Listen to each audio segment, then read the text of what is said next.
I want to give a special shout out to all my patrons first. Thank you so much to my Bibliospren, Bibliohowler, Bibliomancers, and my new Bibliomancer, Fianor.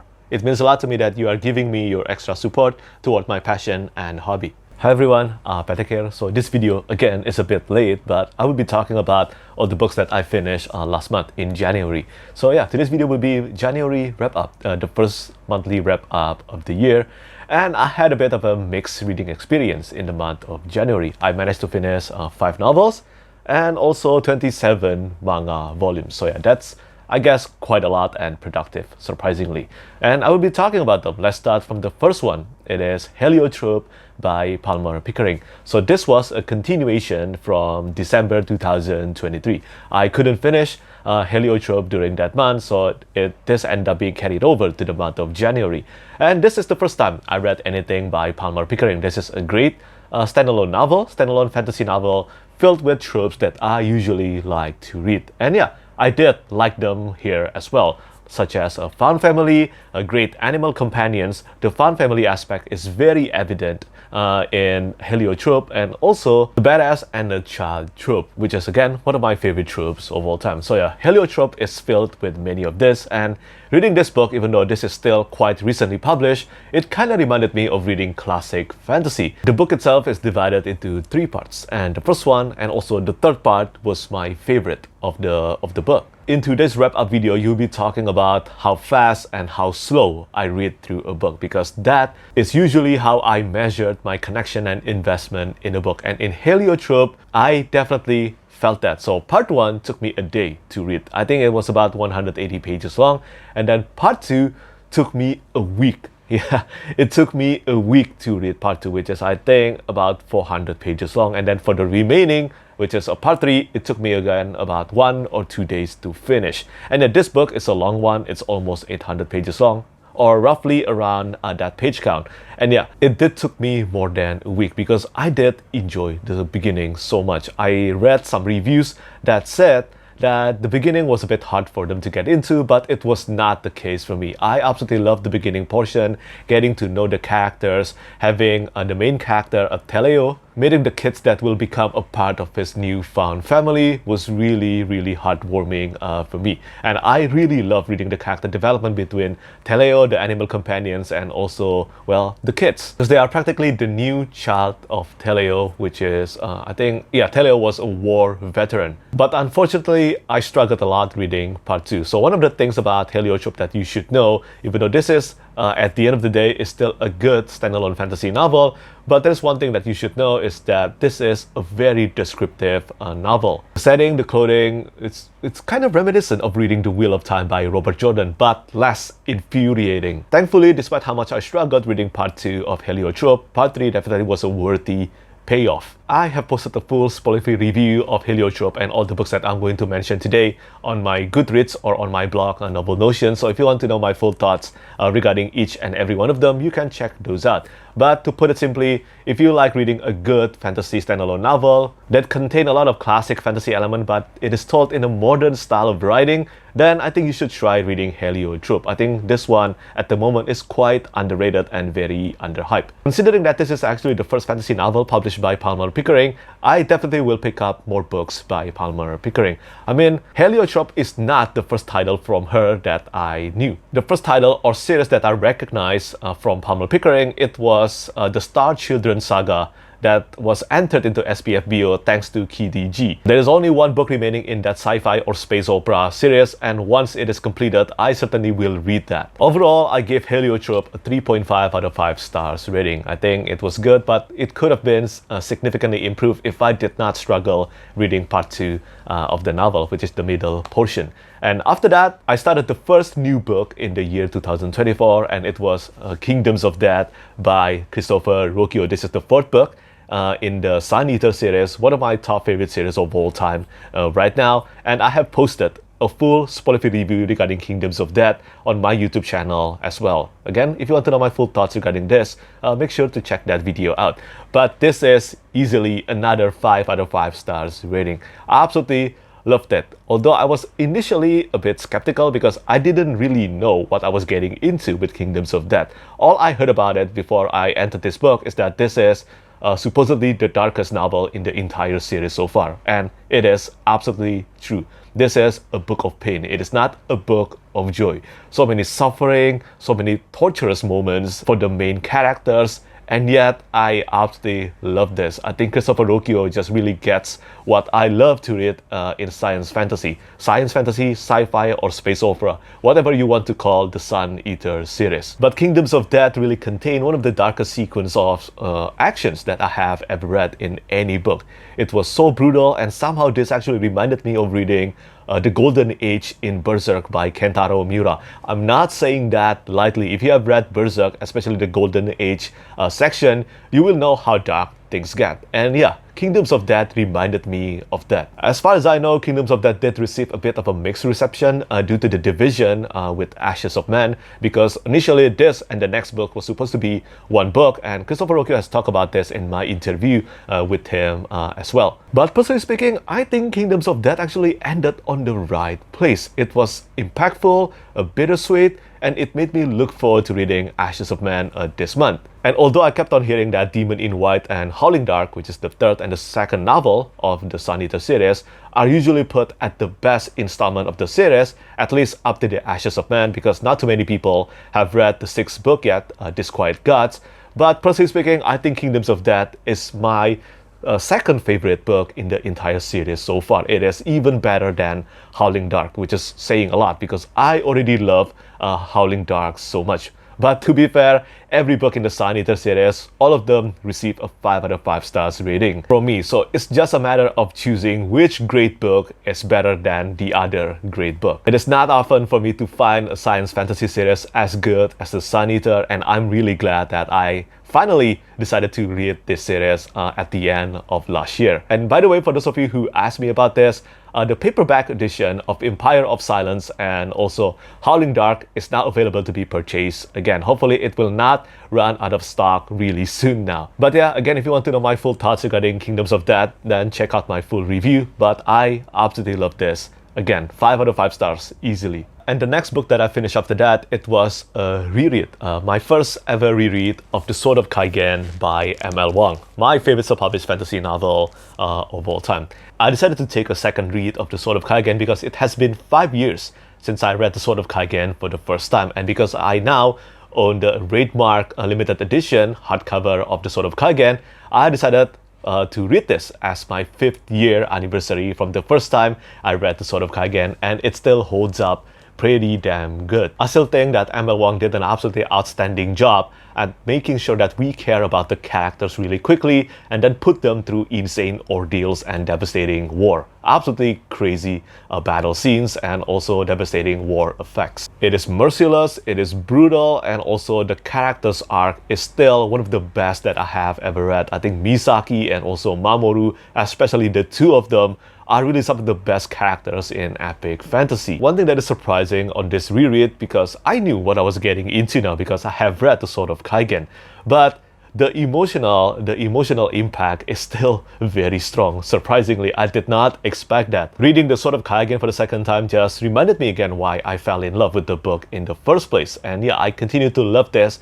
and consider this as the best self-published fantasy book that I have ever read, and I still look forward to whatever M.L. Wang decided to publish next. I did consider posting a full spoiler review of The Sword of Kaigen on my YouTube channel as well, but at the same time, I think many of you who watch my channel already know just how much I love this book, and I don't think it is necessary for me to post another review of this book unless you really want to. But yeah, I love this second read as much as the first time I read through it. And if you haven't read The Sword of Kaigen yet and you want an amazing standalone novel, make sure to read this one, especially if you love Asian-inspired epic fantasy novel and also an amazing standalone story. Also, I must say that Raidmark did such a great job in producing this limited hardcover edition. This silver gilded edges looks beautiful, but on top of that, there are 2 black and white interior artworks by Felix Ortiz. I think it deserves more than that, but you know what? I will be satisfied for now. And then it comes with an end paper by Felix Ortiz again, just like the cover art. And this is the spine, this is the back cover, and it comes with a brand new map. at the back and paper by Charis. Look, the book also comes with thick acid-free paper and a smooth soon binding. It is just wonderful to read the Sword of Kaigen using this physical book, because the first time I read the Sword of Kaigen, it was using my Kindle. My personal opinion regarding things to improve regarding this special edition is that the dust jacket need to be thicker, because right now this one felt really thin. It feels really thin. If you own this book, you will know what I'm talking about. And also, please features more interior artworks, because this book contains so many scenes that could be depicted beautifully. So yeah, love this reread. And after that, well, the remaining two books that I read, it was a bit of a mixed reading experience. Well, mixed is probably applicable only for the next book, but for the other one, it was easily one of the weakest books that I have ever read. But let's start from The Trials of Empire by Richard Swan first. This is the third and the concluding volume to the Empire of the Wolf trilogy. I have read The Justice of Kings and also The Tyranny of Fate. I love both of them, and by the time this video is posted, I think The Trials of Empire will be out in both the US and the UK. So yeah, you can read this book now, the concluding volume to the Empire of the Wolf trilogy. The Justice of Kings was in my list of favorite books, I think in the year 2022 or 2021, because I read an advanced reading copy of it. And then The Tyranny of Fate was in my list of favorite books in the year 2023. But unfortunately, even though The Trials of Empire did conclude the series and the book powerfully, I don't think The Trials of Empire will appear in my list of favorite books this year, unfortunately, because I think the first half of The Trials of Empire and also the second half of the book, they felt like they should be in a different book. So yeah, I think Empire of the Wolf would work better as a 4-book series rather than a trilogy, because Richard Swan introduced so many elements. It tried to do too much without enough proper development. Things kept on happening, but at the same time, the first half also felt kinda sluggish to get through. As I said in the beginning of the video regarding my investment and how fast I can read through a book, for The Trials of Empire, the first half of The Trials of Empire took me a week. Yeah, 50% of the book took me a week, and then the remaining second half took me 1 day. Yeah, I think you can definitely judge how invested I am by that reading speed, because that's usually how I measure how good and compelling the narrative in the book is. Because believe me, let's say a book is designed to be a page-turning thriller, but I am not invested in it, even though let's say it is a 300 pages or 400 pages long, it will still take me a while for me to read through all of that. There are plenty of things that made The Trials of Empire a bit of a difficult read for me, because it is so different compared to the first two books. One of the things that Richard Swan excelled so much in The Justice of Kings and also The Tyranny of Fate is the investigation and the murder mystery, plus the themes of justice and whether it is right to do bad things in order to achieve greatness and goodness. In the context of the Empire of the Wolf, is it the right move to kill in order to keep the peace of the civilizations? And that question is asked and discussed a lot in the entire Empire of the Wolf trilogy, and this book is not an exception to that. But The Trials of Empire does not have that compelling murder mystery aspect. Those investigation stuff, they are not available in The Trials of Empire. In return, we have so many horror elements that I think, again, could have been developed better first before they become such a prominent thing in The Trials of Empire. And yeah, that's really my thoughts. Thankfully, the second half again was an amazing payoff to the novel. It really felt like the narrative returned again to what made the series was so good in the first place. Claver has always been the main villain since The Justice of Kings, and it really felt like before the confrontation with Claver, The Trials of Empire felt like, let's say I was playing a role-playing video games, okay? You are near the final boss, and then usually when we're playing RPG, we have some time to level up our characters, gather rare equipments, gather more allies, and all that. And in the meantime, the final boss just waits patiently for us to get stronger and stronger and then beat them down easily. So that happens in The Trials of Empire. It really felt like Claver did not do anything substantial while the main characters are gathering allies and also getting stronger in order to beat him. And yeah, This storytelling direction did not really work for me, but thankfully the confrontation and the action scenes at the final 30% of the book did deliver me a satisfying and intense conclusion to the Empire of the Wolf trilogy. So yeah, despite my disconnection with the first half of the Trials of Empire, I still think that this is a worthy and powerful conclusion to the series, and I definitely will read more books by Richard Swan. I have no idea what books he will write next, but this book, this ending, definitely leaves out some room for more stories in the world of the Empire of the Wolf. And considering how much I enjoyed the Justice of Kings, the Tyranny of Fate, and the second half of the Trials of Empire, I still think that this is one of the strongest fantasy trilogies recently published, and hopefully the next series by Richard Swan will be superior. And finally, the last book that I managed to finish in January, it was Winter's Heart by Robert Jordan, the 9th book in the Wheel of Time series. I did it. I managed to finish this atrocious novel. I think this is easily the weakest novel in the entire series so far. I thought I was ready for Winter's Heart. I really thought I was. I was not. It was so bad. Almost the entirety of this book could have been condensed into only a few chapters. And thinking back about this Winter's Heart, I think the only thing that I can remember is the absolutely disgusting chapter 12 and also the amazing final chapter of the book. Well, the final chapter, it was incredible. I know that if you have read the Wheel of Time up to Winter's Heart, this is not a new thing in the Wheel of Time series. Like The Great Hunt and then The Fires of Heaven or Lord of Chaos, even The Path of Daggers, they all have an amazing final chapter, and Winter's Heart is not an exception to that.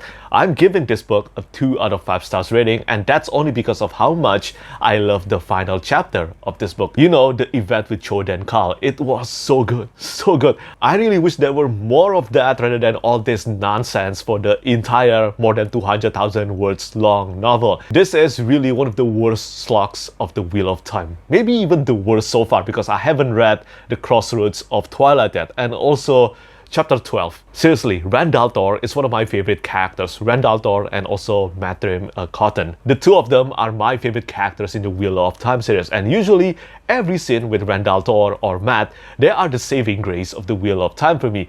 But unfortunately, this one chapter, even though Rand was not the POV characters, it was so cringe. I think if you have read this book, you know what I'm talking about. It's Randaltor's relationship with the 3 women. If you have read this book, or the series really, you will know who I'm talking about. That scene really speaks of male wish fulfillment for me so much. I cannot. It was really hard for me to tolerate that. I admit sometimes I'm oblivious to what people deem as male wish fulfillment in fantasy novel, but this one, I definitely cannot neglect it. I actually don't know whether this chapter is actually accepted as a good thing in the community or not. I have no idea, but I definitely cringe a lot reading that, especially because after doing some research, I read in an interview that scene, that entire chapter, is inspired by Robert Jordan's personal life, because in the past, apparently, assuming that this is accurate, apparently that Robert Jordan has 2 girlfriends at the same time, and these 2 girlfriends decided to share him as a boyfriend, and I'm not, what? I don't even know what to say to that. And because of that, Robert Jordan thinks that Randaltor could definitely handle 3 women at the same time, and these 3 women could share him at the same time. So yeah, I really don't know what to say to that. But I can, however, tell you that Nynaeve's reaction to the entire interactions is exactly my reaction. And you know, surprisingly, I'm starting to like Nynaeve. I don't know why, but somehow there's something about her that, maybe I could be wrong about this, but there is something about her that seems to really care about Randaltor as a friend. It really seems like she doesn't have any hidden agenda toward him, if that makes sense. But I don't know, maybe I spoke too soon, or maybe this will only get better as we read through more books in the series. But yeah, other than that one chapter alone, I still must say that I am not a fan of Perrin, Fail, and also Elaine. And the 3 of them dominated the first half of Winter's Heart. So yeah, it was a huge struggle for me to read through the first half. And Matrim Cotton returning to the scene, returning to the narrative again, was not enough to save the book for me. So overall, I hate almost the entirety of Winter's Heart. It was so boring, so sluggish, and all I remember from this book now, even though it has only been a few days since I read Winter's Heart, Matt meeting a new character named Tuon, who I believe will probably be important in the series later on, and also the incredible final chapter. Yeah, cannot deny that final chapter was amazing. And that's really my thoughts on Winter's Heart, and honestly, I am scared. I am scared of reading Crossroads of Twilight. Many have told me that if I cannot stand this, if I cannot stand reading Crossroads of Twilight, I should just read the detailed summary online and then move on to the next book because it was that useless. And I don't know whether that's true or not. I will still try it a few months from now, and let's say I cannot stand it because it already took me more than 30 days to read through Winter's Heart, and Crossroads of Twilight is about 40,000 words or 50,000 words bigger than Winter's Heart. So if I cannot stand reading Crossroads of Twilight, then I think I might have to resort to that. Otherwise, I would not be able to finish the Wheel of Time series. And I really want to finish reading the series. I'm getting closer to Knife of Dreams and also the last 3 books by Brandon Sanderson now, and I want to get there either this year or next year. But for now, until I manage to read through Crossroads of Twilight, Winter's Heart is the weakest of the entire series so far. I'm still not sure whether I will post a full review for this one or not, but really, if you're watching this, you have pretty much heard my full thoughts regarding Winter's Heart by Robert Jordan. So that's really the 5 novels that I finished last month, but I want to give one update regarding Year of Wonder by Clemency Burton-Hill. This is a non-fiction, and when I posted this in my book haul video, I was quite surprised by the positive reception. Many of you seem to find this book really interesting, and I have finished reading the first month. Yeah, so the point of this book is to guide you through every day of the year by giving you one song each day for the entire year, and at the same time giving you information regarding the song creation or the composer. And I did have a good time reading through this book, but at the same time, I also must admit it is starting to feel like homework. So I am not sure yet whether I will continue or not, but I did certainly learn some great stuff regarding history and also some music compositions. Out of the 31 titles that I have listened though, I probably have 2 or 3 that really caught my attention and I like to listen to repeatedly. So yeah, let's see whether I will continue with this or not. But if you are interested in learning more about classical music, I think you should try reading through A Year of Wonder. So that's all the novels that I finished last month. As for manga, I managed to start and finish reading one manga series, and it is Noragami by Adachitoka. Overall, I will give this one a 4 or maybe a 4.5 out of 5 stars rating for this entire manga series. I think the cast of characters are so likable. It is filled with humor, great actions, and compelling pacing as well. If you love urban fantasy and also you love Japanese mythology, the main character here is a god named Yato, and he kinda need prayers and also worship from citizens in order for him to survive. But unfortunately, not a lot of people know about him, so it is kinda like an underdog story. But also Yato has a very harrowing past, and throughout the series, Yato's past is gradually revealed, and yeah, I think this is something that you should read and find out for yourself. I think talking about 27 manga volume in one wrap-up video will really take a lot of time, but let's just say that I really enjoyed this one. I have been a fan of Noragami for quite a while now, plenty of years, but it is finally finished after more than a decade, and I think it is quite a satisfying conclusion, even though I think it could benefit from having one more chapter. But yeah, I think overall, this is a satisfying manga series. As for my favorite book of the month, not counting reread and manga, well, it is of course Kingdoms of Death by Christopher Ruocchio. And I think this trend will only continue. It seems like every time the month that I manage to read through one book in the Sun Eater series, that book in the Sun Eater, well, they become the book of the month. And yeah, Kingdoms of Death achieved that, and I think Ashes of Man might achieve that in February as well. Let's see whether that comes true or not. So yeah, that's my January wrap up. That's all the books and all the manga that I managed to finish in the month of January. And I know this video is a bit late, but life has been super busy. Do tell me though, which book that I read in the month of January that you consider to be the most interesting, and let me know your thoughts on them if you have read them. How many books you managed to finish last month, and what was your favorite book of the month? As always, thank you so much for watching, and thank you for your support. Bye bye. Lastly, I want to say thank you so much once again to all my patrons who keep on supporting me.